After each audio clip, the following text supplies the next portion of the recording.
অনেক সময় অজান্তে চুরি করা গহনার পরিবর্তে নতুন গহনা তৈরি করে দেন স্বর্ণশিল্পীরা। সেক্ষেত্রে পুলিশি হেনস্থার শিকার হতে হয় স্বর্ণশিল্পীদের।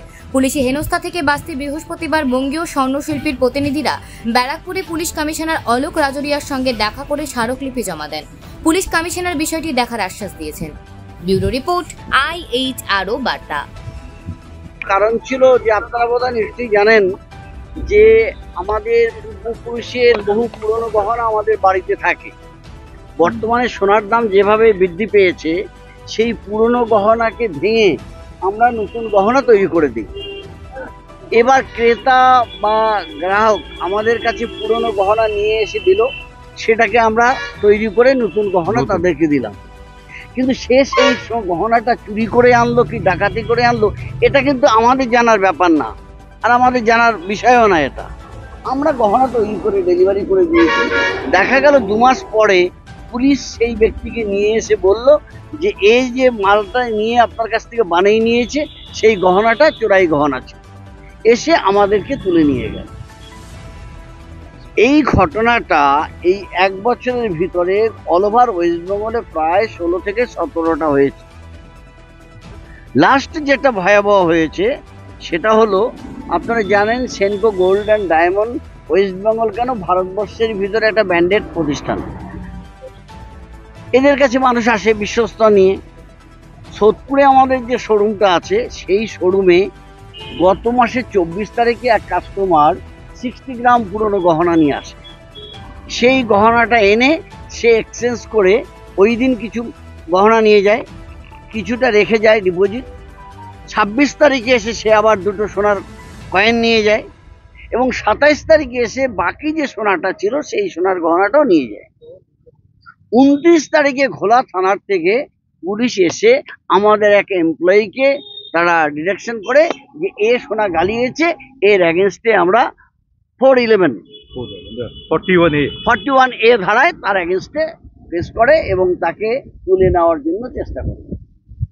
এখানে ঘোলা থানা চাইছিল যে একটা নিগোজিয়েশন তাদের সাথে করে নেই, যেটার অ্যাগেনস্টে আজকে আমরা সিপির কাছে এসেছি যে নিগোজিয়েশন কেন আমরা করতে যাব, আমরা তো চুরি করিনি, আর চোরাই মাল আমরা পার্সেলও করিনি। আমার কাছে ক্রেতা সে তার ঘরের পুরনো গহনা নিয়ে এসছে, সেটা ভেঙে আমরা এক্সচেঞ্জ করে তাকে গহনা দিয়েছি, আমরা তার থেকে পার্সেসও করিনি। অত পুলিশের সাথে আমরা কেন নিগোজিয়েশন করতে যাব? আলটিমেটলি সেনকো গোল্ড শুধু একটা বড় প্রতিষ্ঠানই নয়, এখানে কিন্তু প্রচুর ছেলেমেয়েদের কর্মসংস্থানও হচ্ছে। আজকে সেই ছেলেমেয়েরা তারা বলছে এই ধরনের পুলিশকে যেহেতু হচ্ছে, আমরা এখানে কাজ করব না। ন্যাচারালি আমাদের ওয়েস্ট বেঙ্গলে এমনিই কর্মসংস্থানের বিশাল সমস্যা, তারপরে যদি এই ধরনের ঘটনা ঘটে তাহলে পরে সমস্যাটা উত্তরোত্তর আরো বৃদ্ধি পাবে।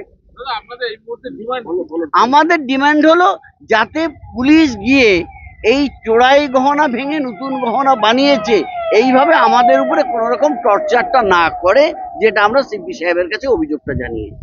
আর এই যে পুরনো যে আমরা গয়না নিচ্ছি, ওর আমরা প্রপার ডকুমেন্টেশনও করছি। এ নয় যে নিয়ে নিলাম আর চেঞ্জ করে দিলাম। এই যে আমাদের ডকুমেন্টেশন, যে পেপারগুলো যে আমি আপনার কাছ থেকে নিয়েছি আর আমি ওটাকে কনফার্ম করছি, ওইখানে লেখাও আছে ভালোভাবে যে এইটা ও যে দিচ্ছে বলছে এইটা আমার, শুধু আমার এই গয়নাটা, ডিক্লারেশনও দেওয়া হচ্ছে। তবু এমনি ব্যাপার হচ্ছে, তো তখন তো দোকানে সব আমাদের যত স্টাফরা আছে ওরা তো ঘাবড়েই যাবে না। তো এখানে ভরসা নেই, কালকে আমি আবার কেউ আসবে, আবার এরা ধরে নিয়ে যাবে ভেতরে, আবার বলবে আছে না আমাদের বেল দিতে হবে। এইসব জিনিস আমরা ব্যবসা করবো তো এইসব জিনিসে পড়ে থাকবো। আর আমাদের যে হিসেবে যে সংখ্যা আছে, হ্যাঁ, তো উনি নিশ্চয়ই ভালো উনি বললেন যে নিশ্চয়ই উনি দেখবেন এই জিনিসগুলো, আর উনিও তো বুঝছেন ব্যাপারটা কি, তো উনিও এগ্রি করলেন, বললেন খুব তাড়াতাড়ি। আমার নাম সঞ্জয় ব্যানার্জি। সবচেয়ে বড় কথা বলেছেন সিপি সাহেব যে অনেক সময় ইন্টেনশনালি থানার থেকে এগুলো করা হয়, যাতে এটা করা না হয় সেই ব্যাপারে আপনারা এডিশনাল কমিশনারের কাছে যাবেন। সরাসরি যেহেতু আমার কাছে চলে এসেছেন, ব্যাপারটা আমি দেখবো যাতে এটা প্রস্তুত না হয়। টগরচন্দ্র পোদ্দার, সাধারণ সম্পাদক, বঙ্গীয় স্বর্ণশিল্পী সমিতি, সাধারণ সম্পাদক Akhil Bharatiya Swarnakar Sangh, national gems and jewellery council of ইন্ডিয়ার বোর্ড অফ ডিরেক্টর।